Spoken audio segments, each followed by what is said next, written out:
On through here, you can see we'll call this the foyer, and in the foyer, we obviously had some wall changes, so we moved some outlets, some switches around, and I want to show you something that's pretty neat. This switch controls the foyer lights, and this switch controls the foyer lights. So, do you like that? That's pretty neat. I thought you'd get a kick out of that. It is pretty neat when the two three-way switches are only an arm's width away. So small kids couldn't do that, so we're covered on that. Existing doors, existing trim, new tile. These 20 by 20 tiles were an absolute stroke of genius. This is something the clients found down here at our tile supplier.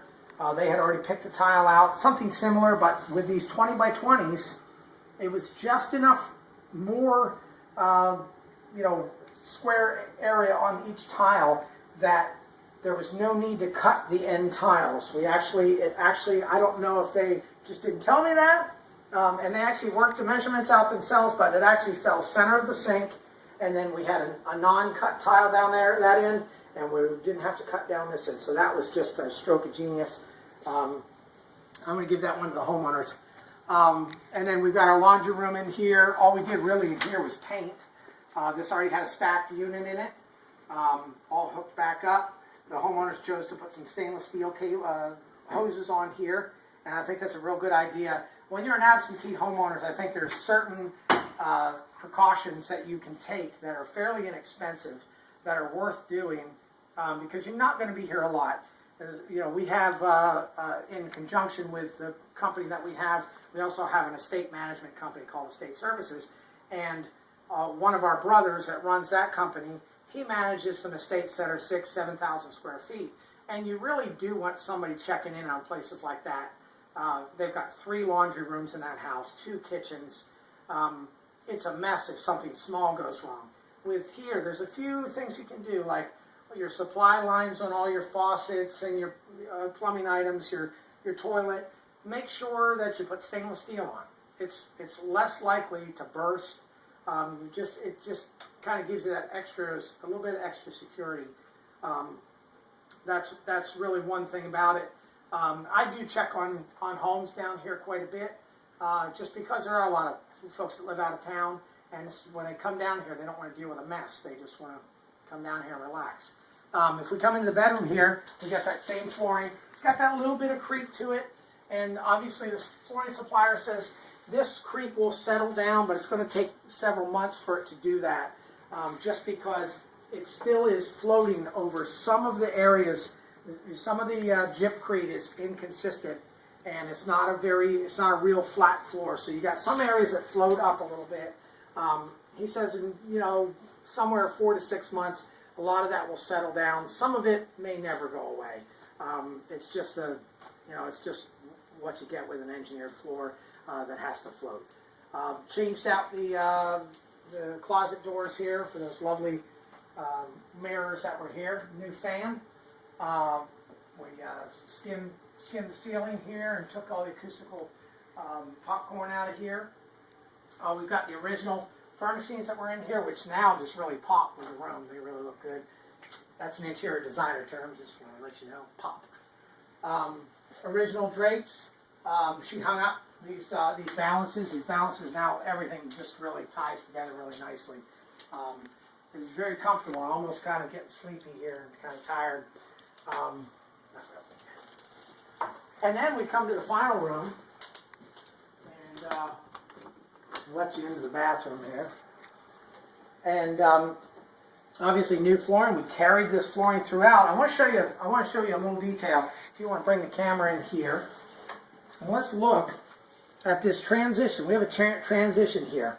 Now, the original framing of these units obviously was done fairly quickly. It's all 24 inches on center for all the studs and the ceiling joists and the floor joists.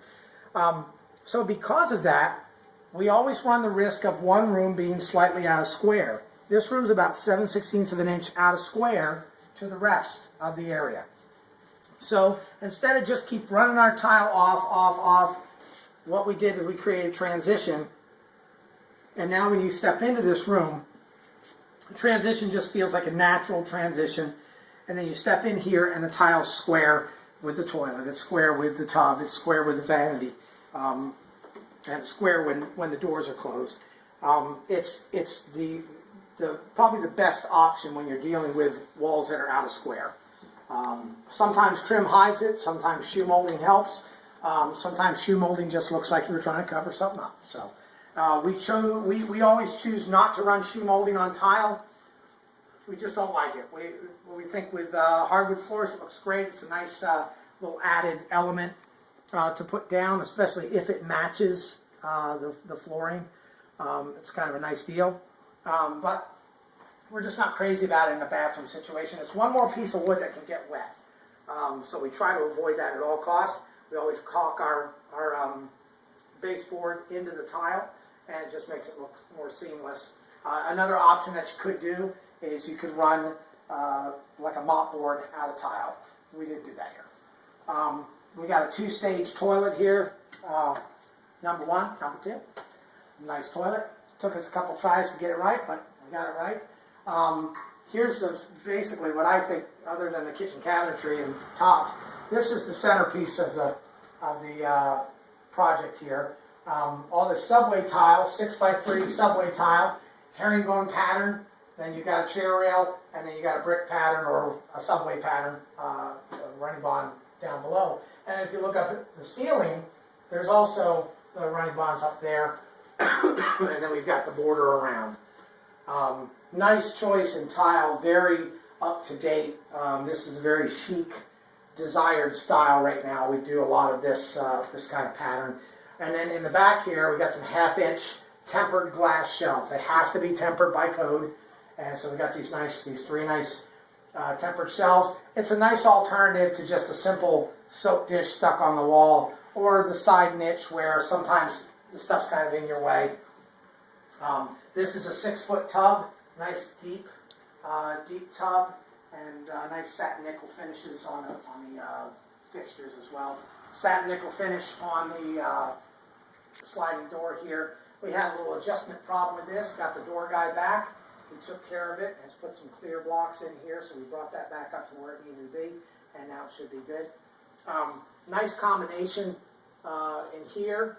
Originally this was just a mounted mirror, and I think it was a white vanity or something like that. And now this actually was purchased online as an entire unit, and this is fantastic. This is a stone countertop, came with the backsplash, the sink.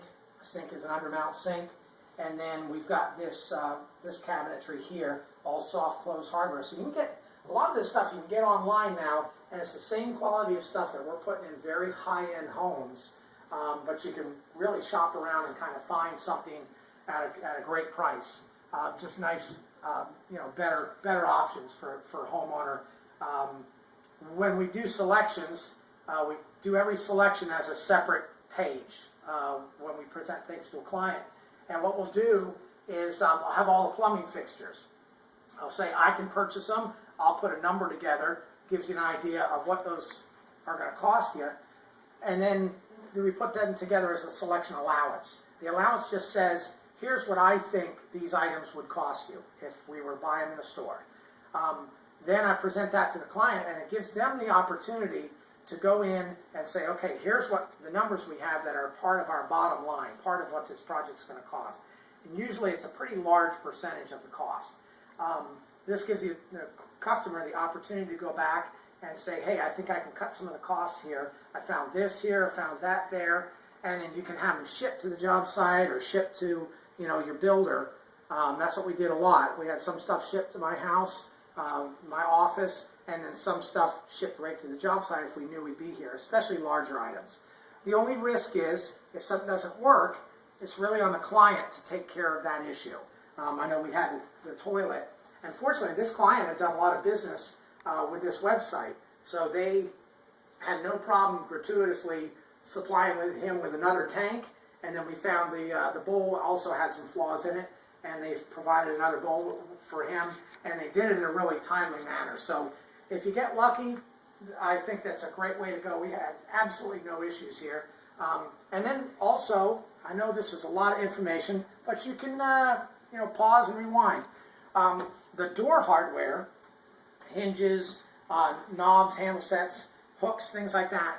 I actually left that out of the budget, and that gave the homeowner a little opportunity to come in and do some of the things himself that he was comfortable doing. And that saved him a little bit of money on that stuff, and he could actually shop for that stuff himself and bring it in when he was ready to bring it in. That concludes this renovation, and we'll see on the next one, which coming up in the next section will be staircase balustrade, which is the balusters, handrail, and the newel posts. And this one's lighted because this couple wanted to have a night light at night when they were going up and down the stairs. And you'll see why when we get there. That's all for here.